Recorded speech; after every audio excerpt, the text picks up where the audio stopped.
Let's get started. Um, let's see if I can, there we go. Okay. Well, today again in the time that we have here, let's get some of this stuff off my screen. Um, we were last time we met, which wasn't last week, the week before, we were turning our attention from looking at our example. We've just started going through an example from John 1. We started looking at the narrative analysis of that, just to do another example from the New Testament this time. And we had went through the setting of the story, and now want to turn our attention to the scenes, to doing the scene analysis of the story. That is, again, remember the scenes are the basic building blocks where and each scene is defined by a change in uh, in time or place, uh, the location or the time period, or sometimes even the characters. Again, each scene is kind of like a unit of thought of the story. Again, they function like a paragraph in an epistle, and so the author uses scenes to connect various events in the story that end up to show us the point of the story. So these scenes that are given to us in the story, they will describe a particular event or conversation, a situation, and then each scene is given by the author in a particular order in order to communicate to us the story. And as we understand how those scenes connect together, we can then identify the plot of the story, which leads us to learning the author's point of the story. And so in scene analysis, what we're just trying to do is identify key parts of each scene and figure out what seems to be the main uh, point of the scene, or the main idea from the scene that the author wants to give. And we went through the procedure. I just want to review it with you real quickly, and then we'll get to the example from John and do as much as we can in the time we have. But first, to do the scene analysis, you first need to identify each scene in the story. And to do that, you're looking for a change in the situation. And that can be a change in time or place or even the people within the story. So each scene represents a particular situation at a particular time and place and with people. And at times, a scene may cover a period of time, like in a movie where the camera may follow a person, who's going from their house to meet somebody, and so the camera may follow them outside of the house, and when they get on their bicycle and they ride to the other person's house. And so even though there's a change in location because they're riding their bike, it's still considered the same scene or situation because they're following the same character over time, so and place. So sometimes there can be a changing of time or place, but still be the same scene. So you have to use uh, some discernment, or think about what's going on to determine if this is a new scene or not within the story. Like, for example, when we did Genesis 22 and Abraham was traveling, we still considered that part of the same scene, even though he was traveling over a distance. But then it would say, after 3 days, they arrived at the place where God told them. So we know, okay, this is now a new scene because there's a clear break in the situation. And so that's what we have to look out for. But basically, if you're just trying to find a change in time or place or even the characters, that's usually an indication that you have a new scene. And then in each scene, we want to look for the following elements or details. The setting, of course, which identifies the scene, then the key characters who are in the scene. And sometimes the main character may or may not be in that particular scene. He still could be the main character of the whole story, but he may not appear in every scene of the story, or the antagonist may not appear in every scene. But so what we want to identify for each scene is who the key characters are, and then what are the key or seem to be important statements that the narrator makes. And then add to that, another thing you want to identify is the key dialogue. And here is just like what, as you're going through the story, what seems to be important, what seems to be significant. All right. Sometimes we may not see everything that's significant in that particular scene, but we're just trying to identify those things at the time that seem important, and then summarize the scene in your own words. So kind of what seems to be the focus of this particular scene. And then I also added a sixth thing to do is sometimes as you're going through a scene, new insights may come to your mind, or there may be connections that you make, or just things that you noticed that you hadn't really observed before. But going through the scene, something may stick out to you that you can just make comment on. So those are the six elements or aspects of each scene that we want to identify as we go through that particular scene. All right. So that's just by way of review. Are there any questions on that before we look at John 1 together?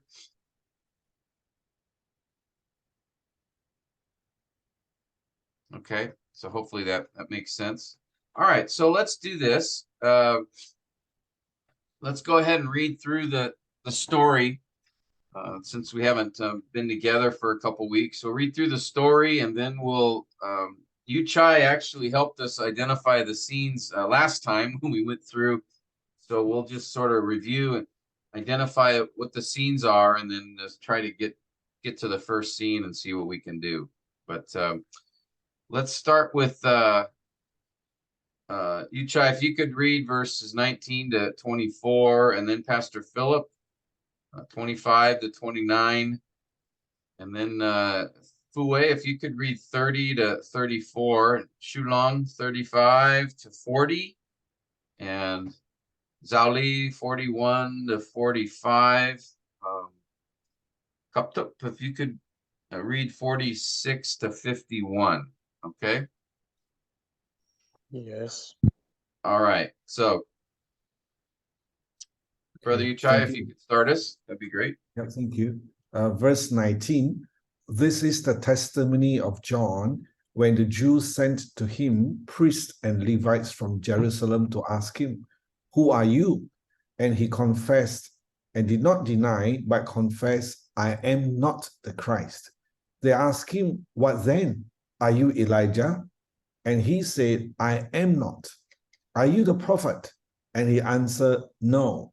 Then they said to him, who are you, so that we may give an answer to those who sent us?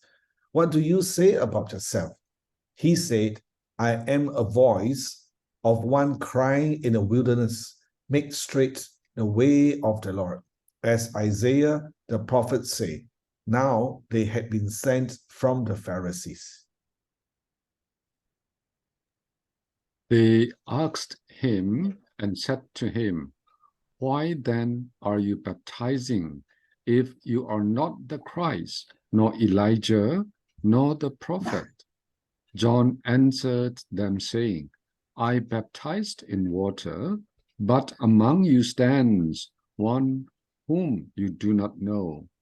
It is he who comes after me, the thorn of whose sandal I am not worthy to untie.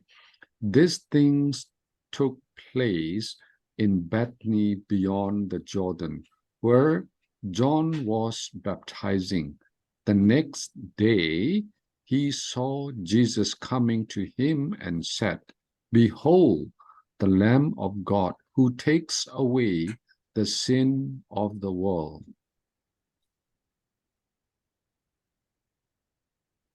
Sorry. Okay, continue. This is he on behalf of whom I said, after me comes a man who has a higher rank than I, for he exists before me.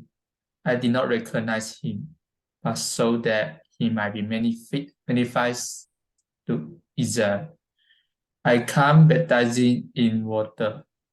John testified, saying, I have seen the Spirit descending as a dove out of heaven, and he remained upon him. I did not recognize him. He who sent me to baptize in water said to me, he upon whom you see the Spirit descending and remaining upon him, this is the one who baptizes in the Holy Spirit. I myself have seen and have testified that this is the Son of God.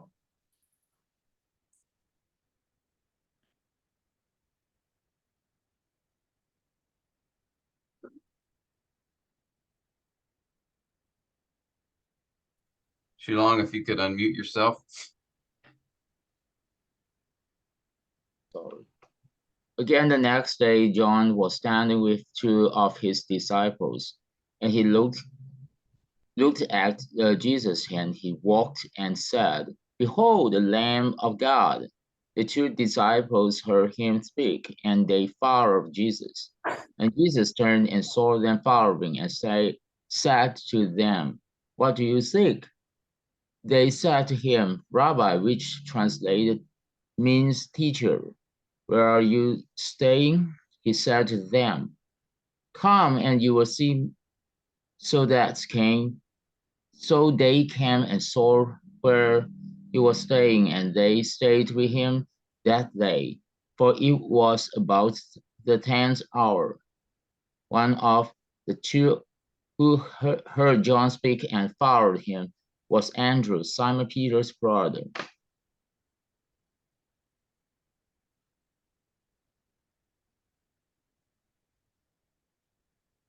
Okay. He found first his own brother Simon and said to him, We have found the Messiah, which translated means Christ. He brought him to Jesus. Jesus took at him and said, You are Simon, the son of John. You shall be called Cephas, which is translated Peter. The next day, he purposed to go into Galilee, and he found Philip. And Jesus said to him, Follow me. Now, Philip was from Bethsaida, of the city of Andrew and Peter. Philip found Nathanael and said to him, We have found him of whom Moses in the law and also the prophets wrote, Jesus of Nazareth, the son of Joseph.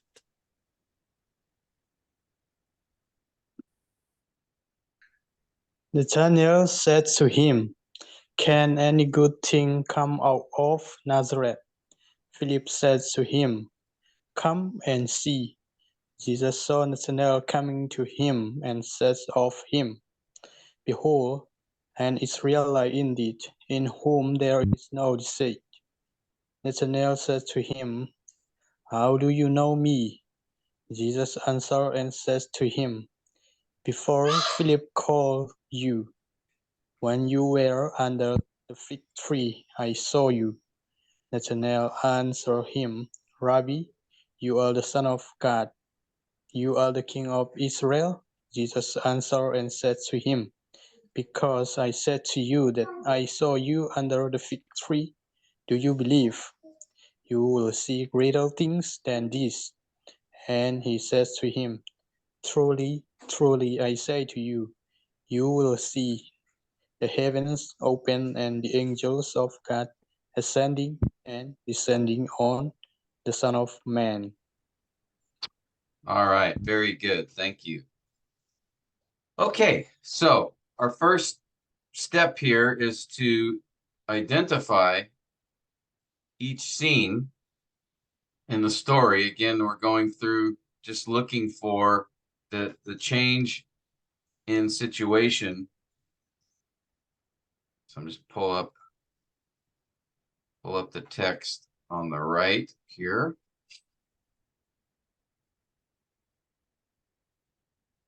Okay. And I think you, Chai, you mentioned last time you sort of noticed a particular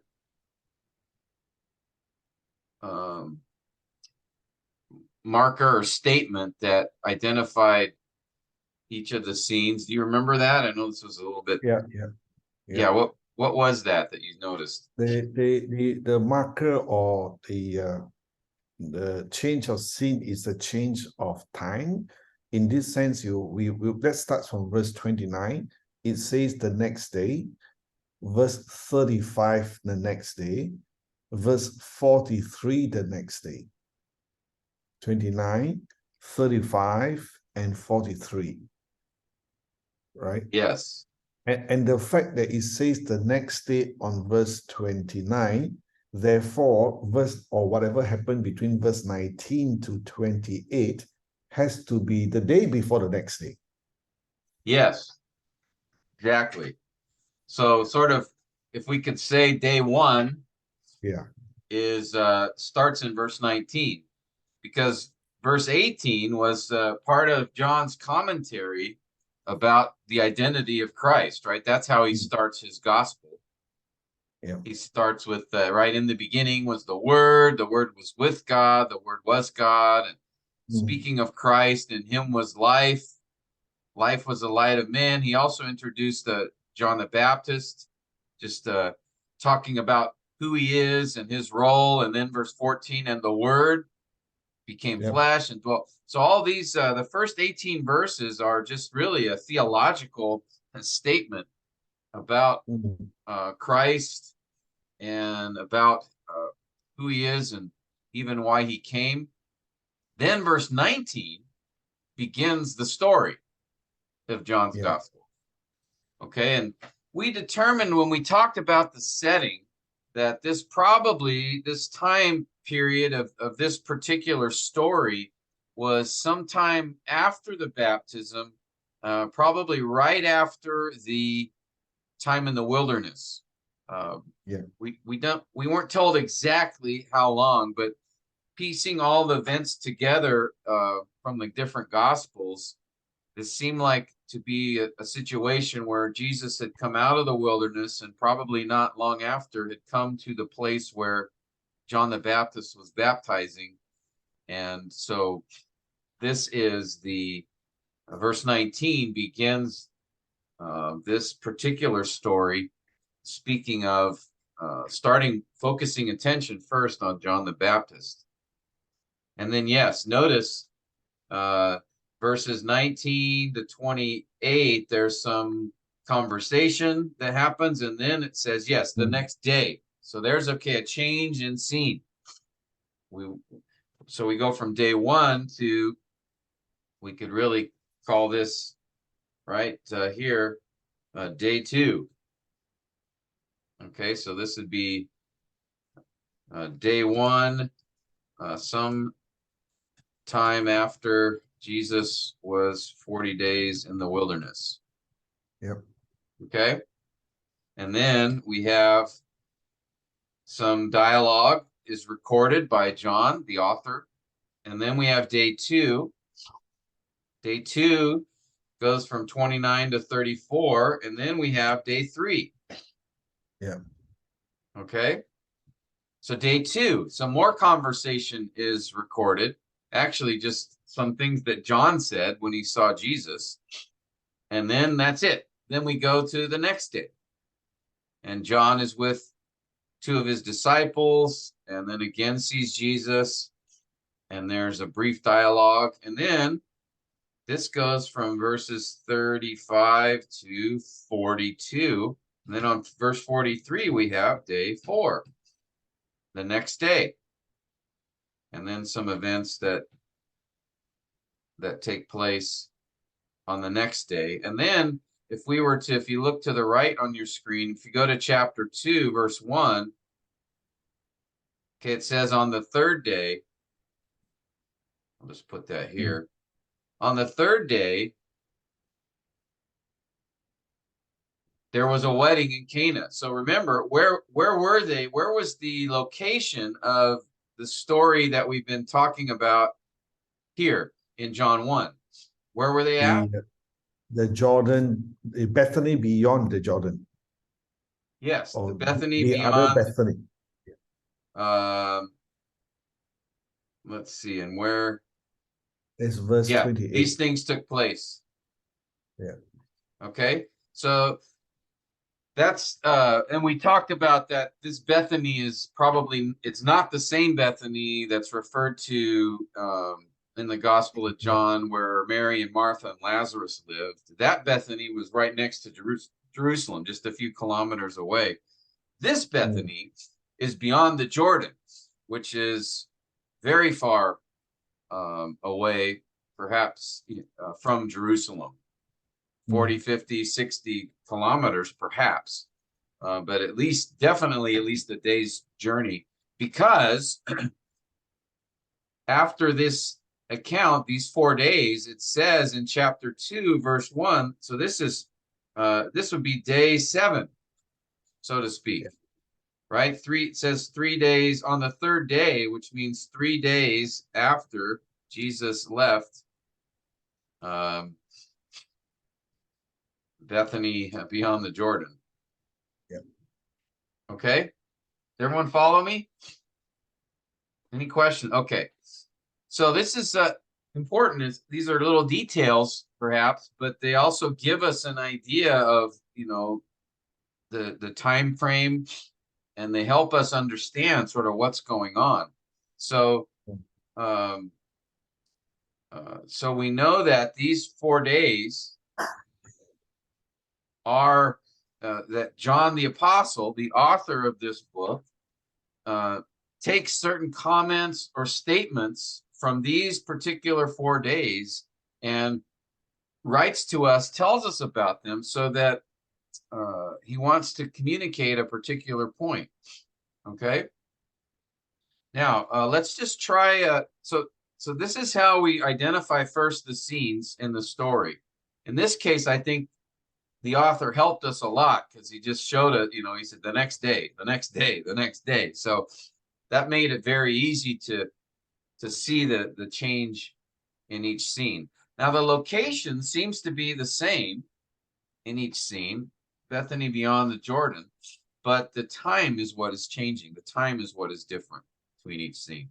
Okay, so this is what I put together. I just went ahead and summarized each of those scenes here that we just looked at. And I had estimated perhaps Bethany beyond the Jordan was maybe around 30 kilometers. It may be even more because it only took Jesus 3 days to get up, less than 3 days to get up to Cana in Galilee. But, something like that. And then the time, I said not long after Jesus's 40 days in the wilderness. Okay, and then scene 2 is the same location, Bethany beyond the Jordan, but it's the next day, the second day, or you could call it day 2. And then scene 3, of course, is the third day, same location. Scene 4 is the 4th day. Okay. Now, what I'd like to do is let's just take a look at the first scene together and perform the scene analysis, which means we're going to be looking for particular details regarding the setting, the key characters, and the key dialogue, the narrator comments, and those things. So let me do this to make it a little easier for us, hopefully. What I'll do is I'll put the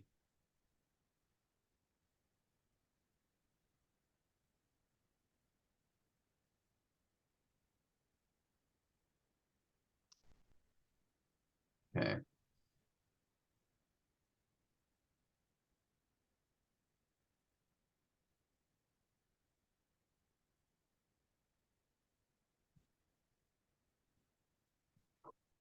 All right, sorry about that. Should have prepared this previously.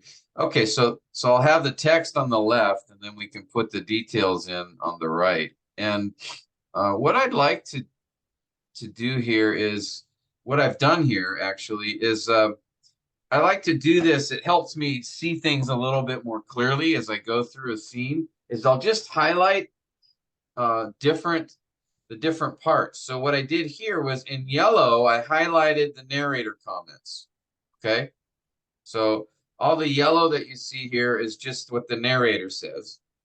And then I put John the Baptist, his comments, what he says, I put in this blue color.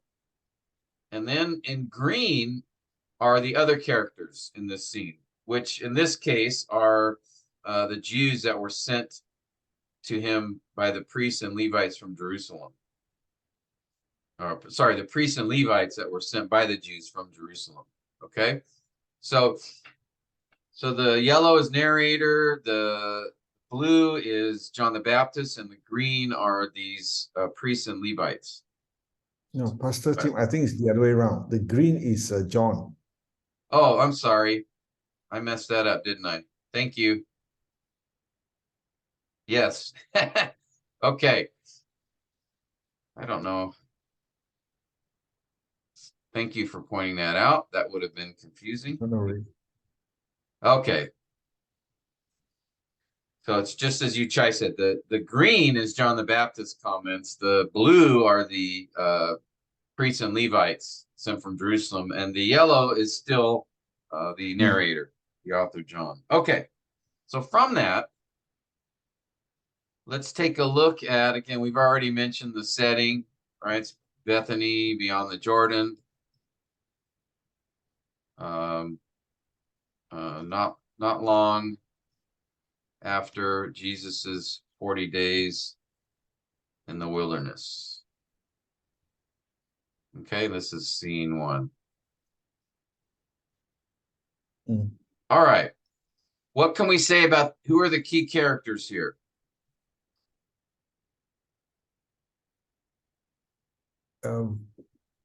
Verse 19, we will have John, the priest, John the and the Baptist, Levite. yeah. Okay, John the Baptist. The priest and the Levites. The priests and the Levites. We could say who were sent By the by Jews. the Jews, which we learn later in John when it says the Jews, it's typically the Jewish leaders that he's referring to in his gospel. Okay, good. I've got a question here, Pastor Tim, because verse 24, there are two different translations. Here, I think this is ESV, where it says that now they had been sent from the Pharisees, which means that they will be most likely the priests and the Levites, and they were sent by the Pharisees. However, there are two other translations that I'll just look at. In fact, I just noticed it just now. One is in the NIV 1984 version, where it says that now some Pharisees who had been sent. Yes. It's like, and then there's one more translation, I think it's called, just a minute, it's called the New Testament translated from the Greek text. We also say that there were those who were sent of the Pharisees. So my question is, were the Pharisees there talking to John, or were this same group of people, which are the priests and the Levites, who were sent by the Pharisees? Yeah, I don't know why the NIV translated it that way. Did you guys see his question? It's a good observation. Here, I'll do the compare the translations here. You can see.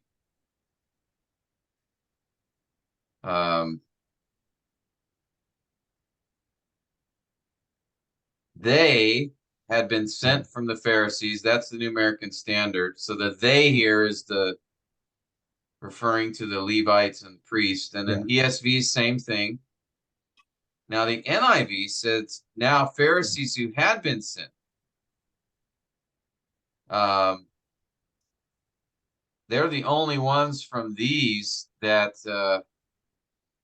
all my other New King James, the Christian Standard Bible, all have it as the Levites and priests being sent. The NIV's the only one I had here.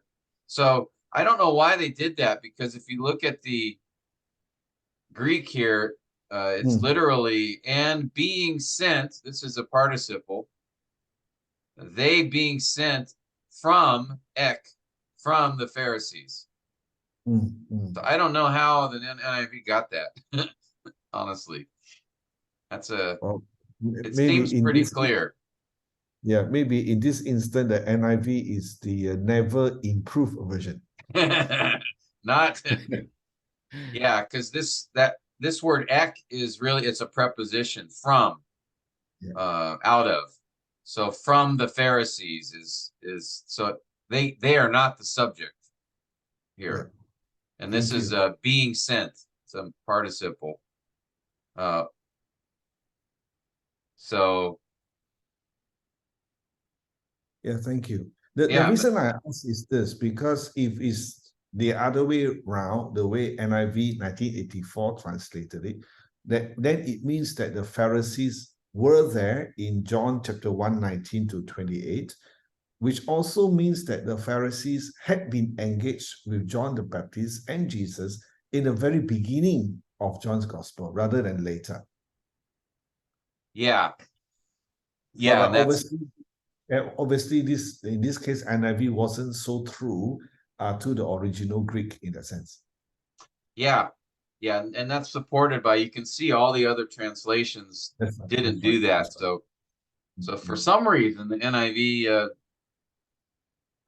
did that. But yeah, that's an important observation. So but I think basically from looking at the original and then the various translations, the New American Standard did get it correct that the ones who the Levites and priests had been sent from the Pharisees. So, and here we see also the Pharisees, when John uses the term Jews, he often is referring to the Jewish leaders, the Pharisees, because we see that in this text, right?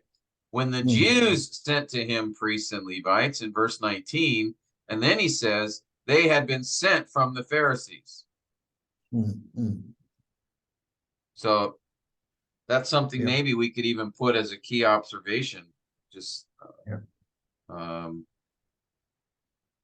this is sometimes what also notice the Jews in verse 19 are referred to as the Pharisees in verse 24.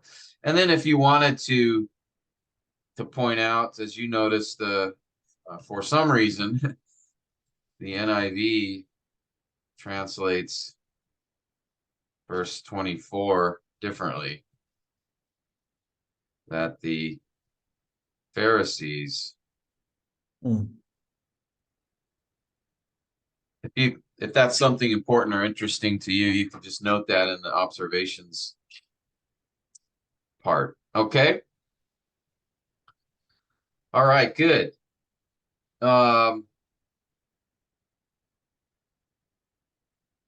Okay, so how about the narrator comments as we look at and I highlighted them in yellow. Does anything stick out as significant or important to you from what the narrator has to say here in this particular scene? Anybody have anything that strikes them as significant? I don't know. It's just a guess, Pastor Tim. The fact that this Bethany beyond the Jordan is about 100+ kilometers from Jerusalem, and the fact that the Pharisees or the Jews in Jerusalem sent the priests to Levites to travel, let's say 110 kilometers to inquire of John the Baptist, it shows I suppose the grave importance that the people in Jerusalem trying to find out who John the Baptist was. I mean, it is not like, you're walking for half an hour. It's just not the next nearby town, but it has to take a real effort just to go for a 3 days journey, plus or minus, so I think that narrative's comment that they were sent from Jerusalem, they were sent from the Pharisees. Probably John, the author, is trying to tell us, hey, those guys in the headquarters were really keeping an eye on John the Baptist. Yeah, that the Pharisees had a interest in what was going on there and heard about this guy and wanted to investigate what's going on here. And we learn later in John's gospel, and of course we know from the earlier gospels, that the Pharisees were not we're not big fans of Jesus, nor really John the Baptist. So John doesn't reveal that yet, but certainly that's information the reader would know about, most likely, because this gospel comes much later than the first three. But yeah, the narrator does point out the location there, and that could indicate the importance that the Pharisees would send some guys out. And notice they sent guys out to him. Now we know from the other gospels there was some exchange between the Pharisees and John, right? From Matthew chapter 3, Luke chapter 3, where before Jesus's baptism, the Pharisees were there with him, so he was probably closer to Jerusalem at that time. But okay, good. Any other narrator comments? Anybody else have anything they noticed that seems important? From the verse 90, the narrator identify or confirm this conversation is actually the testimony of John the Baptist about Jesus. Yes, that's a good observation. That word testimony is very important in this particular story. A testimony is the witness, the declaration from John. So, and that's how he introduces. This is how he introduces the story. Good.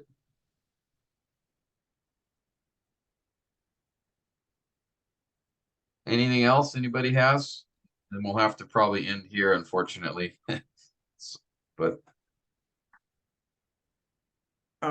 Pastor Tim, this is more a question. I'm not sure the scene one, the mention of the Levites and the priests and the Pharisees, and the mention of the distance or the effort they took to pay attention to what John the Baptist has to say or his testimony, whether this scene one is in a way an expansion or a plot development of what John has written in John chapter 1 verse 11, that Jesus came to his own, but his own did not receive him. Is he building up, the whole plot which eventually unfolded in the crucifixion and the accusations and the trial and the crucifixion of Jesus, where really his own did not receive him? Yeah, he's referring to yeah, certainly I could see this as setting that up, right? They're saying, okay, who is this Christ? Who are you, John? Are you the Christ? So yeah, the question's going to be, and we're going to see later in the gospel, right? Are they going to accept or reject Christ? Are they going to believe or not? And so I think, yeah, verse 11 is sort of setting up much of this gospel, because again, remember, John's focus here is on who Jesus is, so that we would believe. And he goes through his gospel and shows some examples of belief, but many examples of unbelief. And the examples of unbelief, by the way, were primarily from the Jews. But remember, the examples of belief, one story right in John 4 of the Samaritans, who actually did believe. So, yeah, I think verse 11 sort of is setting up, some of what's going to be taking place in this gospel. And certainly this first story starts with the primary antagonists in the whole gospel, right? They're the Pharisees, the Jewish leaders.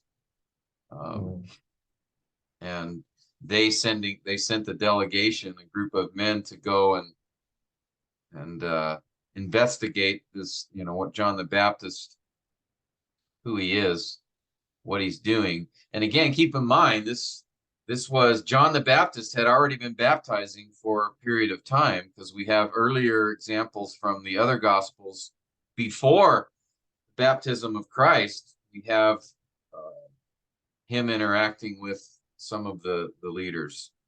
So he was known for a time, but at this particular point, they sent a delegation to really probe him and press him as to who he is. So unfortunately, guys, we'll have to end here. I apologize for the shortness of our time together, but I do need to be ready for the banquet. So, but good to see you, brothers. And we will be taking a break here for a few weeks for the Christmas activities for ministry and family, and then I will be out of town for a couple of weeks, so I'll be unable to meet. So you have a little break here. Maybe you can spend some more time with John if you want to do that. A little homework assignment. Try to go through each of the scenes in John, see what you can come up with yourself, and I think that will help us in our discussions when we gather back together. But I do want to wish all you brothers a Merry Christmas and just a great time of year to celebrate the coming of our Lord, and appreciate your prayers for us. And then definitely I'll be praying for you, brothers. Maybe if you have any specific requests for prayer, go ahead and send them on our WhatsApp message. Anything that comes to mind, we can be praying for one another for these next few weeks. Okay. Yep. Thank you. All right. Blessed Christmas to all. Amen. Thank you, Pastor Tim. Thank you, Pastor Tim. Thank you, brothers. Okay, how about let me ask if Fu Wei, could you close our time in prayer?